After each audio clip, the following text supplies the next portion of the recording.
എല്ലാവർക്കും നമസ്കാരം. ഇന്നൊരു ചിക്കൻ്റെ റെസിപ്പി ആയാലോ. അടിപൊളി ചിക്കൻ കറിയാണ്.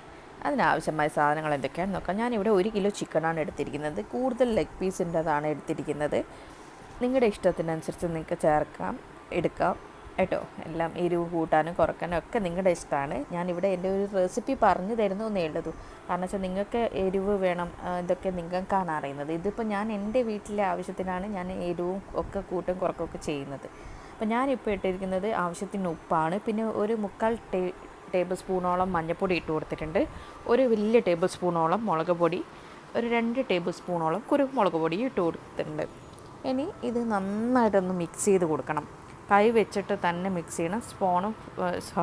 സ്പൂണും ഫോർക്കൊന്നും വെച്ചിട്ട് മിക്സ് ചെയ്യേണ്ട. കൈ വെച്ചിട്ട് മിക്സ് ചെയ്യുമ്പോൾ നമുക്ക് ആ മസാലയൊക്കെ നന്നായിട്ട് ചിക്കനിലേക്ക് പിടിക്കത്തുള്ളൂ. ഇനി ഇത് നമ്മൾ നന്നായിട്ട് കൈ വെച്ച് പെരക്കി വെച്ചതിന് ശേഷം നമുക്കതൊരു ഫ്രിഡ്ജിൽ ഒരു 2-3 മണിക്കൂർ ഫ്രിഡ്ജിൽ വെച്ച് സൂക്ഷിക്കാം.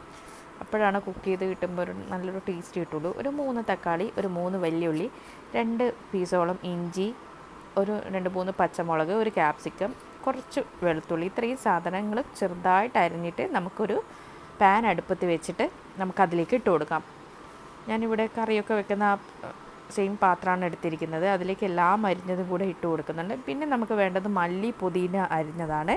അത് ഏകദേശം ഒരു മീഡിയം സൈസിൽ അരിഞ്ഞിട്ട് നമുക്കതിലേക്ക് ഇട്ട് കൊടുക്കാം. ഇനി എല്ലാം കൂടെ കൈ വെച്ചിട്ട് ഒരു കുഞ്ഞ് ബേ ലീഫും കൂടി ഇട്ട് കൊടുത്തിട്ടുണ്ട്. ഇനി നമുക്ക് ചിക്കനും കൂടി ഇട്ട് നമ്മുടെ ഒരു 2 വലിയ ടേബിൾ സ്പൂണോളം വെജിറ്റബിൾ ഓയിലും കൂടെ ഒഴിച്ചു കൊടുക്കണം.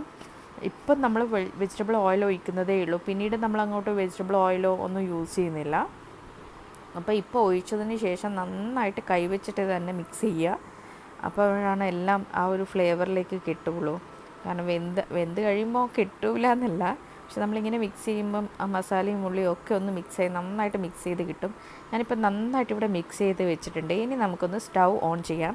സ്റ്റൗ ഓൺ ചെയ്തതിന് ശേഷം വളരെ സിമ്മിൽ ഒരു 10 മിനിറ്റ് ഒന്ന് വേവിച്ചെടുക്കണം. ആദ്യം കരിഞ്ഞു പോകുന്നില്ല, ഒരു ടെൻഷനും വേണ്ട. കാരണം എന്ന് വെച്ചാൽ 10 മിനിറ്റ് കഴിഞ്ഞപ്പോഴും വെള്ളമൊന്നും ഇറങ്ങി വന്നിട്ടില്ല ചിക്കനിൽ നിന്ന്, ഉള്ളിൽ നിന്നൊക്കെ. കണ്ടോ, ഇത് 10 മിനിറ്റ് കഴിഞ്ഞിട്ട് ഞാൻ തുറന്നതാണ്. വെള്ളമൊന്നും ഇതുവരെ ഇറങ്ങി വന്നിട്ടില്ല. വീണ്ടും ഒരു 10 മിനിറ്റ് വെച്ചു. അപ്പോഴത്തേക്ക് കറക്റ്റായിട്ട് ചിക്കൻ കുക്കായി വന്നു എന്ന് മാത്രമല്ല, ആവശ്യത്തിന് വെള്ളവും ഉണ്ടായിരുന്നു. ഇനി നമുക്ക് വേണ്ടത് ഫ്രഷ് ക്രീമാണ്. ഞാൻ ഇവിടെ അമൂലിൻ്റെ ഫ്രഷ് ക്രീമാണ് എടുക്കുന്നത്. അത് ഒരു 3 വലിയ ടേബിൾ സ്പൂണോളം അമൂലിൻ്റെ ഫ്രഷ് ക്രീം ഒഴിച്ചു കൊടുക്കുന്നുണ്ട്.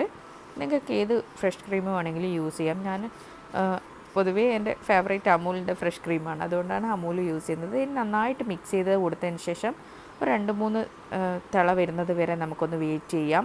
കാരണം ആ ക്രീമും ചിക്കനും ഒക്കെ ഒന്ന് മിക്സായി വരണം.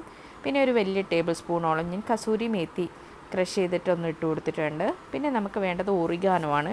അതൊരു 1/2 ടീസ്പൂണോളം ഒറിഗാനോ ഇട്ട് കൊടുത്താൽ മതി, ജസ്റ്റ് ഒരു ഫ്ലേവറിന് മാത്രം. ഇനി നമ്മുടെ കറി ഇവിടെ റെഡി ആയിട്ടുണ്ട്. അതൊരു സെർവിങ് ബൗളിലേക്ക് ഞാൻ മാറ്റിയിട്ടുണ്ട്.